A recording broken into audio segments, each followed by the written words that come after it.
Enjoyment, John Lund as Johnny Dollar. Stanley Conrad, Johnny. Hello, Mr. Conrad. How are you? Fine. Can you take a job? No trouble at all. Well, this is it. On Thursday of last week, we got a call from the New York police. They'd confiscated about $100,000 worth of rare gems. A man named Wells had been murdered, and they found the jewels in the water pipe beneath the sink.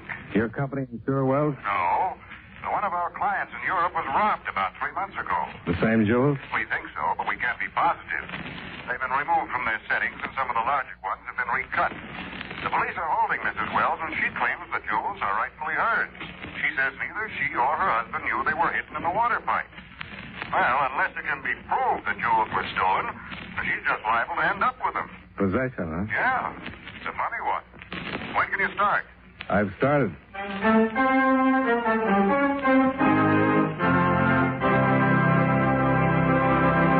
Now for just a few words on the subject of getting things done. Within the past few years, a new plan of activity has sprung up in America, the do-it-yourself plan. Whether you want to build a better mousetrap, a house, a rocket ship, plant a garden, or have some new clothes, you can buy the plans or patterns and do it yourself, which is a good idea.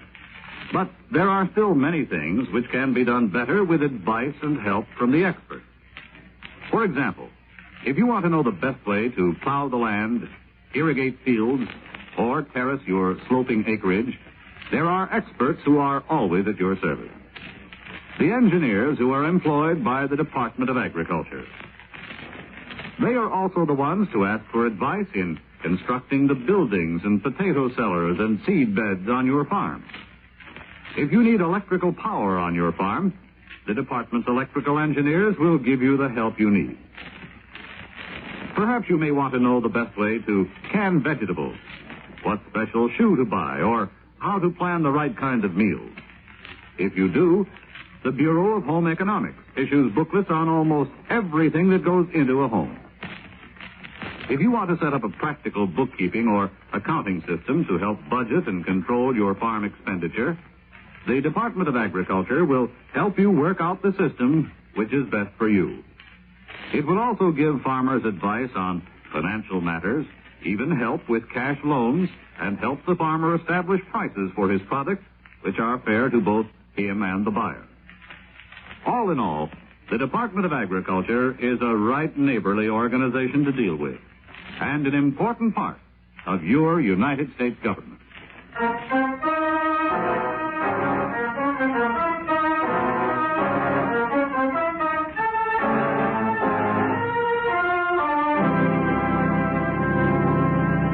Expense account submitted by Special Investigator Johnny Dollar to Home Office, World Insurance and Indemnity Company, Hartford, Connecticut. The following is an accounting of expenditures during my investigation of the Stanley Price matter. Expense account item 1, $21.85. Train fare and incidentals between Hartford and New York City after receiving from you the necessary information concerning the case. I arrived in New York at 10 o'clock that morning and went directly to police headquarters, where I looked up Captain Fred D., in charge of robbery detail. Sit down, Mr. Dollar. Oh, thanks. Glad to help you any way I can. Well, if it isn't too much trouble, I'd like the whole thing from the beginning. Sure. Last Thursday, we got a call from a man named Price, Stanley Price. Said if we came to 956 East 114th Street, we'd find $100,000 in stolen jewels. Then there was a shot, and the line went dead. When we got there, we found the dead man. Wells? Yeah, Robert Wells. Shot twice in the head. You're holding the wife? Not since 8 o'clock this morning. We've got no evidence. No murder weapon, nothing. And, of course, she swears she knows nothing about it. Your company thinks the jewels belong to one of their clients. Yeah, but they've been taken out of their settings and recut. Such a good job, they can't be identified. Only one thing that ties in. Wells returned from Europe last Tuesday. Been over there for about 3 months. The robbery was abroad. Yeah. Got anything on the man who gave you the tip? Stanley Price? No, nothing much. We know it's Stanley Price. We think it's the same man. He's small-time hood. Picked up a couple of times. No convictions. Been making book lately, but we can't prove it. Can't find him anywhere. We got an APB out on him. And you released Mrs. Wells. Yeah. She living in the same place? Well, she went back to the apartment. She's still there. We got it staked out. Well, seems to me the first thing to do is find Stanley Price. We'd like to. I've got an old friend that knows all about small-time bookmakers. I'm going to drop by and have a talk with him. Anyone I know? Oh, probably. But he'd be hurt if I mentioned his name. Hope you make out. Now, what about the wife? You going to see her? After I take care of a few details. What's she like? You won't mind a bit.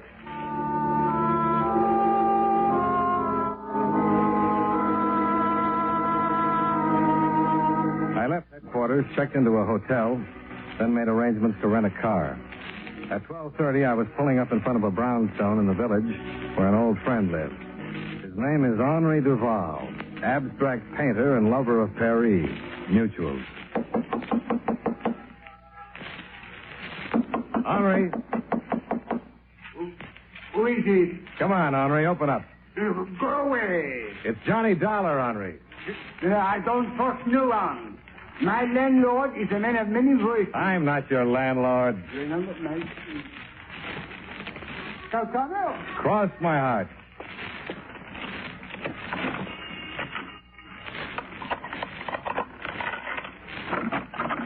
Johnny. Mon ami, Johnny.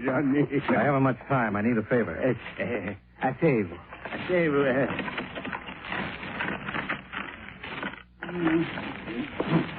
Hello. For you, a portrait costs only $50. No pictures, Henri. No picture? Ever heard of a man named Price? Stanley Price? No. Paid your rent? Same answer. I have a small $10 bill here. Mon ami, you would attempt a lowly bribe? Well, what do you know? Here's another 10. You know, I would ask you to stay for lunch, but Greenbaum will not even let me look in his delicatessen window anymore. 25? Bien. But I only do it because I have the love for Greenbaum. Show a little interest in Stanley Price for a minute. Stanley Price, here. Peasant. He's a bookmaker? Of a sort. He owes me $11.80. Marianne in the 8th at Hialeah by 8 lengths. Mon Dieu, such a filly. Henri. Stanley Price. Ah, oui, the low life. Where can I find him? Je ne sais pas. Henri? But it is the truth. Scout's honor? But of course. If I knew where the peasant was, would I not collect my $11.80? But of course, Scout's honor. Look, you see? You're only holding up one finger. Le Cub Scout. Oh. When was the last time you heard from him? He took my $2 that wins for me the $11.80.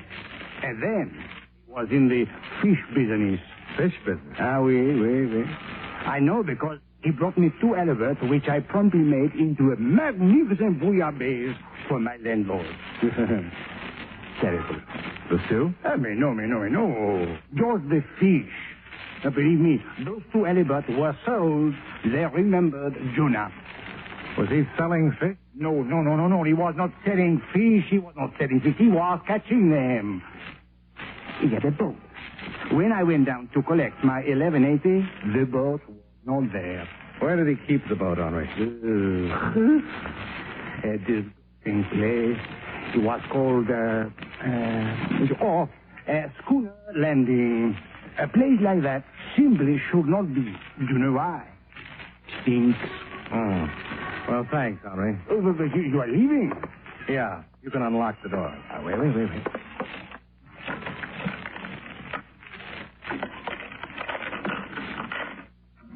Alors, bonjour, mon ami. Vive le fond.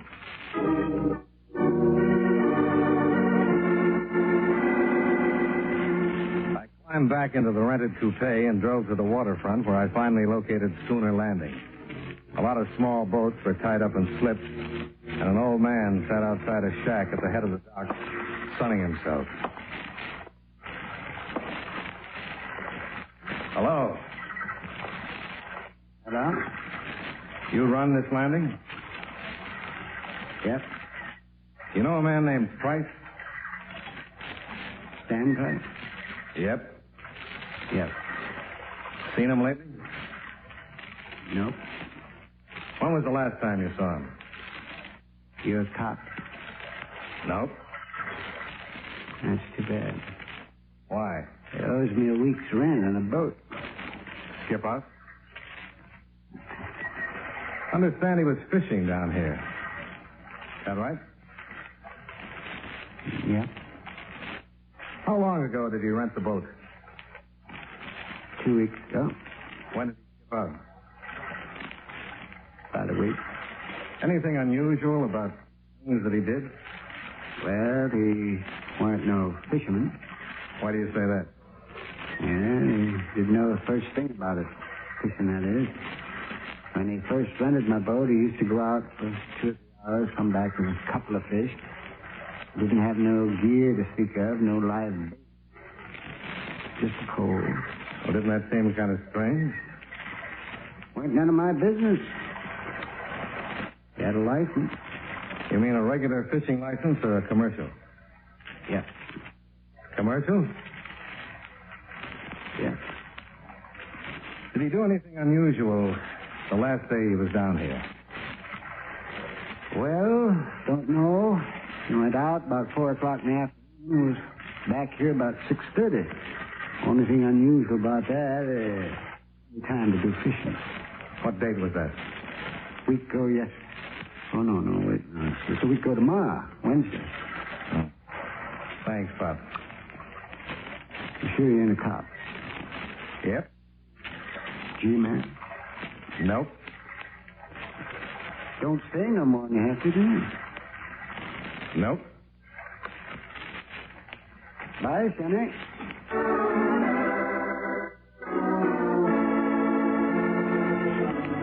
I left Schooner's Landing and made a beeline to the Bureau of Licenses, where I located the fishing license that had been issued to Stanley Price. It had his picture on it, and the clerk allowed me to take it. I thanked him, then climbed back into my car and headed for 956 East 114th Street and Mrs. Wells.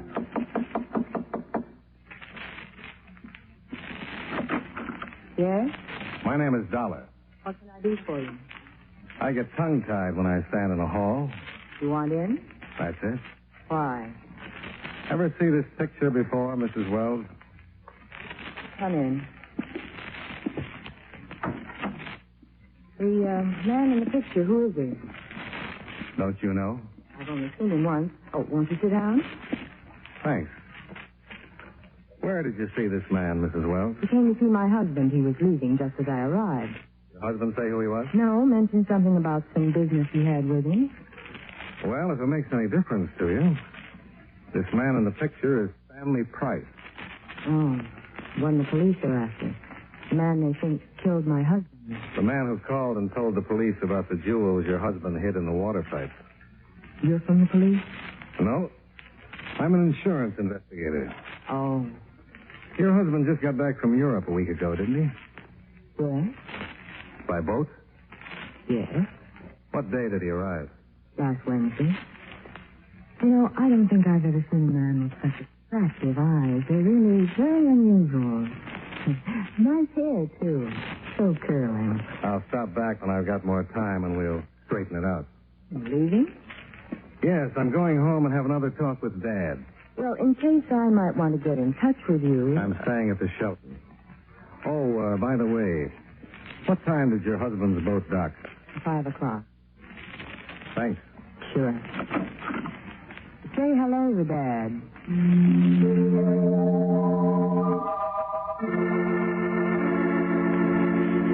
I finally managed to get down to my car and drive back to the hotel. I called Lieutenant D and briefed him with what had happened to date. Then I went downstairs to get some lunch. As I crossed the lobby... Don't turn around. What is it? Just keep looking straight ahead. I want something. I was just going to have some lunch. It'll keep. Will it? I haven't got much time. Give me the pictures. Oh. Let's have it. And if I don't? Then you get shot right in the lobby of the Shelton Hotel.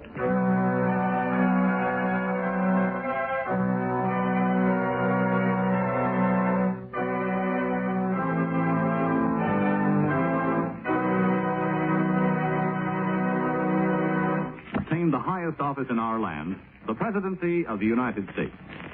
Can you guess the name of this man? In 1868, after being appointed president of Hiram College, where he had previously taught, he married one of his ex-students. In 1880, he was chosen presidential nominee by his party on the 36th ballot as a compromise between General Grant, James Blaine, and John Sherman. Not much can be said of his administration, as he was president for only 5 months. That's when an assassin's bullet ended his life, making him the 4th president to die in office. If you don't have his name by now, here are 2 more clues. While he was president, Tuskegee Institute, the famous Negro coeducational college, was founded, and the American Red Cross was organized. Who was he? James A. Garfield, 20th President of the United States. His life is a part of your American heritage.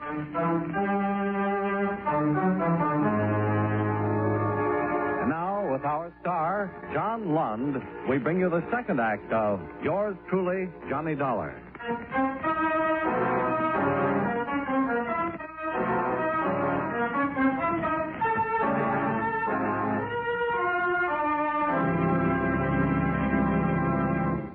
Have it. Well, it's the only one of me on a bare rug facing east. What'll Mom say? A picture of Stanley Price. Okay. That's being smart. Now, you stay put. Count 10 before you turn around. Believe me, Dollar, I mean it.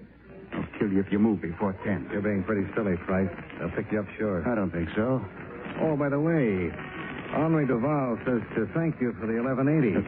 1180? Oh, yeah. Tell him it was nothing. Sure wasn't. Start counting. 1, 2, button my shoe. 3, 4, close the door. 5, 6.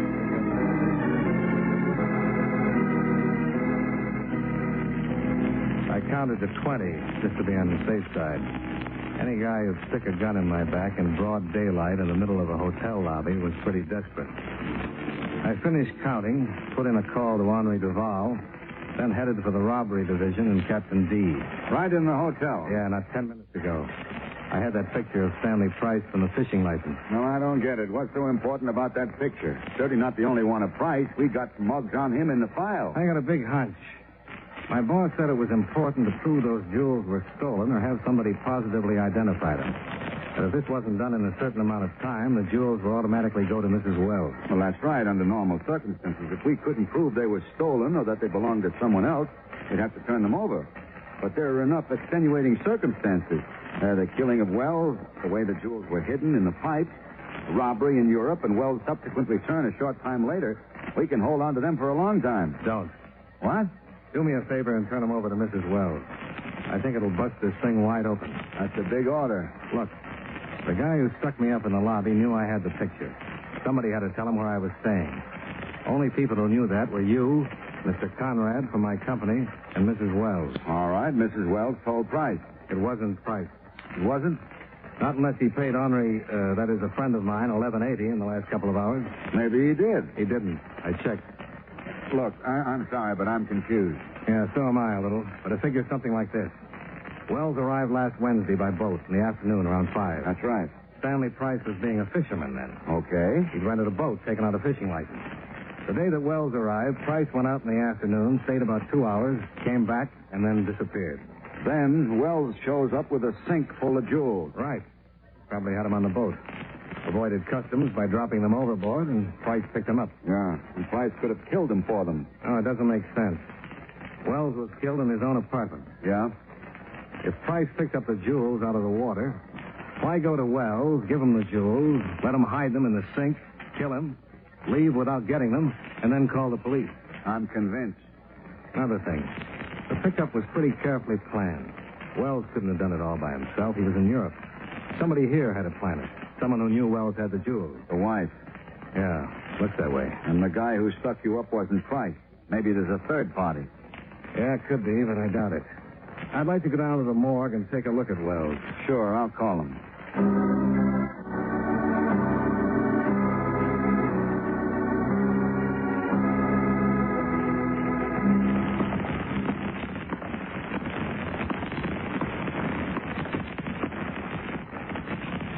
Okay, Charlie.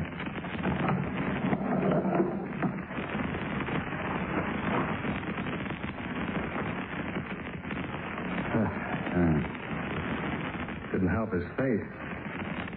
How'd you get an identification? My wife. This isn't Wells. It isn't? This is Stanley Price. You sure? The picture on the fishing license. This is the same guy. I'll have Mrs. Wells picked up. And miss out on the big catch? Let me take the jewels over to her. It'll look official. Insurance company agent and everything.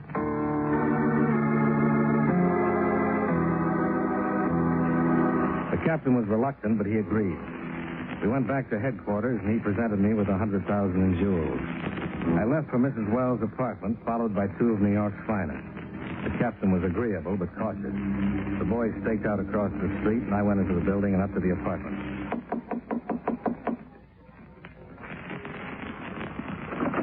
Hello. I spoke with Dad. Was your goodbye sound? Oh, he just said there were bound to be days like this. Then come in. Is this going to be business? I come bearing gifts. Oh? I'm afraid the police can't keep these any longer. The jewels? Mm-hmm. There you are. I don't understand. Well, there's a little law after a certain But time. the last time I talked with the police, they said they could impound them until my husband's murder was cleared up. No, afraid not. You mean I just get them, no strings? Not a one. Mr. Dollar, Mm-hmm. sit down. Sure. Now, you work for the insurance company, don't you? Uh-huh. Well, my husband wasn't insured. Oh, he should have been. Not that you need the money now, but just suppose you hadn't been lucky enough to have your sink stopped up with all those nice little jewels. If my husband wasn't insured, why are you mixed up in this? You really want to know? Uh-huh. My company thinks those jewels were stolen from one of our clients. I just can't stop looking at your eyes. They're even bluer in this light. Honey, get to it. All right. I think something's real wrong. Wrong? I thought maybe you'd like to tell me what it's all about. Well, you've got the jewels. And what do you think I'm going to do with them? Well, that's up to you, isn't it? Your company thinks these jewels are stolen, and you're just turning them over to me. Can't do anything else. Mr. Dollar. Johnny. Mr. Dollar, it's too easy. Disappointed? Well, suspicious. I've been around a little while. Somehow I guessed that. And I think you're trying to put little Lois in a bind. Really? Yeah. And even if you've got the prettiest eyes in the whole wide world, I'm not going to let you. You have something in mind? Good night. What? Oh. It landed right behind my right ear. I don't know what it was, but it was hard and it was cold. Whoever was on the other end of it had moved up behind the couch while Lois had kept me occupied. I went right to sleep and stayed that way for about 10 minutes. When I came to, I was all alone, except for a large swelling that was getting big enough to wear a hat. I stumbled downstairs and looked for the two policemen on stakeout, but they disappeared too. So I found a phone booth and put in a call to Captain D. They're tailing the wife. Tillman just checked in and said they were with her downtown. She's doing some shopping on Fifth Avenue. She's a decoy. She's leading your boys away from Wells. Where are you? In the Wells apartment. I got slugged about 10 minutes ago. Wells must have been in the apartment the whole time. After he put me to sleep, the wife probably left by the front door and led your boys downtown while Wells left by the back way. Huh. You can bet he's got the jewels. He'll try to get out of town. I'll have every exit from the city covered. Okay, but he's smart enough to know that. When you're through, meet me at Schooner's Landing. Schooner's Landing? Yeah. My guess is Wells is going to take a boat ride.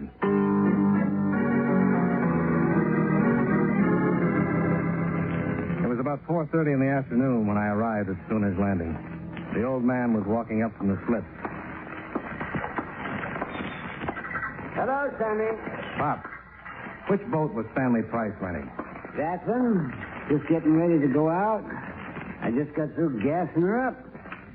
Fella paid me Price's back room. Well, is there something wrong? Dollar. Good afternoon, Mrs. Wells. Bob. Drop the gun, Dollar. Drop it. The police are right behind me. Okay. Sit down. You taking him? He's an insurance man. He's going to be our insurance. If the police try anything, I'm going to shoot you, Dollar. Hold the gun on him while I get us out of here.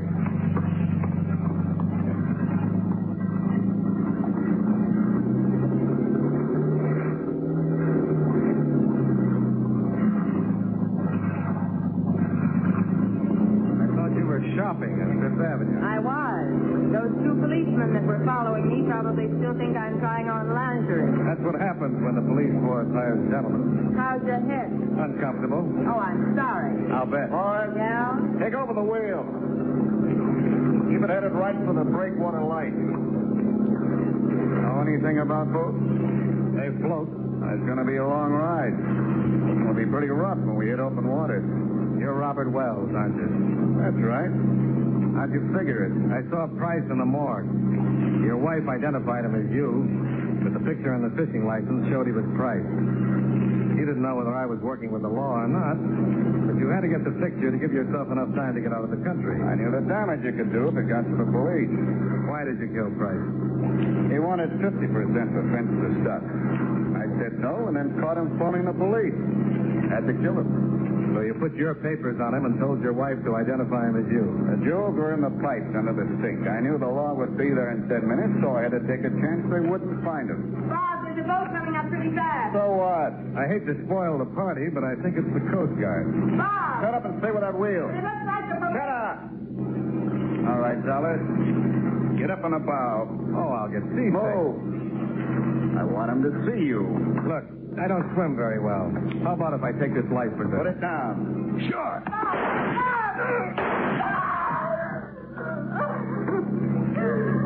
Stay right there, honey. Stop your boat. Heave to. Better do like the man says. Come on, Dollar. Stop that boat.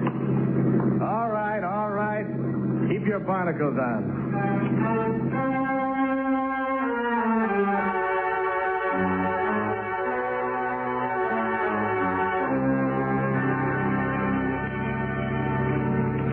Expense account item 2. $8.75 for a big dinner that made up for the lunch I'd missed. After that, I went back to the hotel and got myself 12 hours of a good night's sleep.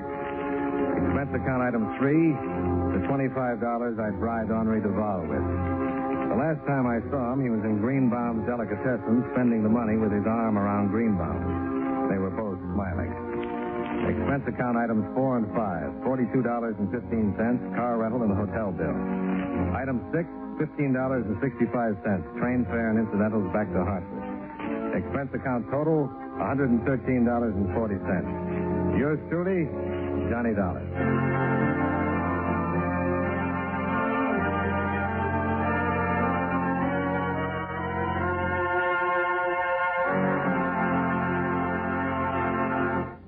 Yours truly, Johnny Dollar, stars John Lund in the title role and was written by Blake Edwards with music by Eddie Dunstetter. Featured in tonight's cast were John Stevenson, Kenny Delmar, Jay Novello, Howard McNear, and Mary Shipp. Yours truly, Johnny Dollar, is produced and directed by Jaime Del Valle.